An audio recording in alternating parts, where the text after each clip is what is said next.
નમસ્કાર, આપ જોઈ રહ્યા છો સત્યનો સાગર ન્યૂઝ। વડનગર નગરપાલિકા ખાતે ઓસ્ટિયોપોરોસિસ એટલે કે પોલા હાડકાને ચેક કરવાના કેમ્પનું આયોજન કરવામાં આવ્યું હતું। આ કેમ્પનું આયોજન વડનગર ચીફ ઓફિસરના માર્ગદર્શન અને પાલિકા પ્રમુખ મિત્તિકા શાહ, ઉપપ્રમુખ જયંતિજી ઠાકોર, સ્ટેન્ડિંગ કમિટીના ચેરમેન જાગૃતિબેન જસવાલ સહિત પાલિકાના નગરસેવકોના સાથ સહકાર સાથે ડૉક્ટર યશ ઓઝા ભાવના હોસ્પિટલની દેખરેખ હેઠળ યોજવામાં આવ્યો હતો। આ કેમ્પમાં ડૉક્ટર યશ ઓઝાની ટીમ દ્વારા સુંદર આયોજન સાથે નગરપાલિકા ખાતે કરવામાં આવ્યો હતો, જેમાં આધુનિક મશીનથી શરીરના હાડકા વિશેની માહિતીનો રિપોર્ટ લઈને જરૂર જણાય તેમને યોગ્ય માર્ગદર્શન પૂરું પાડવામાં આવ્યું હતું। આ કેમ્પમાં ચીફ ઓફિસર સહિત પાલિકાના સદસ્યો તેમજ પાલિકાના તમામ કર્મચારીઓ, સફાઈ કર્મચારી સહિત તેમના પરિવારે પણ લાભ લીધો હતો। આ કેમ્પમાં ડૉક્ટર યશ ઓઝાની સેવાકીય ભાવના પણ નજરે પડી હતી, તેમજ તમામ લોકોએ ડૉક્ટર યશ ઓઝાના નિસ્વાર્થ કાર્યને બિરદાવ્યું હતું। સાહેબ, આજરોજ પોચા હાડકા માટેનો ટેસ્ટિંગ કેમ્પ અહીંયા નગરપાલિકા ખાતે કરવામાં આવ્યો, શું કહેશો એ બાબતે?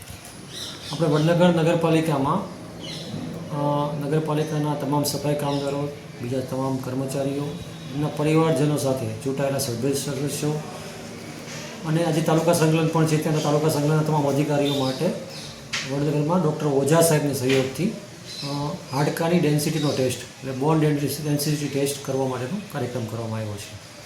આ કાર્યક્રમ કરવા પાછળનો મુખ્ય હેતુ શું?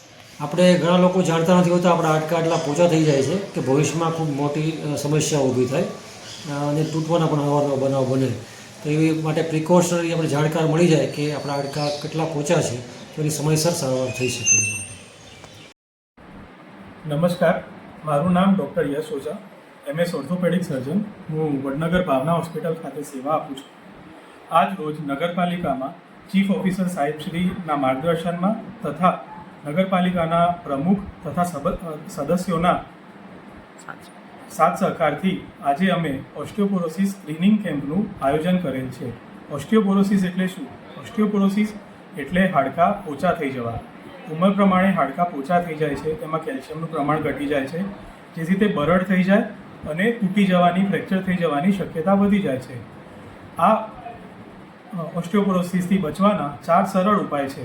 પહેલું તો ખોરાકમાં પૂરતા કેલ્શિયમનું પ્રમાણ રાખવું, જેમ કે દૂધ, પનીર, દહીં, લીલા શાકભાજી, પાલક, સરગવો એનું પ્રમાણ વધારવું।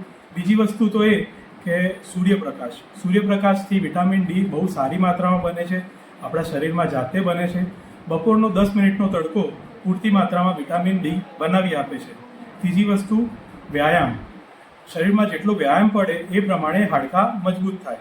વ્યાયામ શરીર માટે બહુ જરૂરી છે, જે વધતી ઉંમર સાથે થતી તકલીફોથી બચાવે છે। અને ચોથી વસ્તુ એટલે કે વ્યસન મુક્તિ।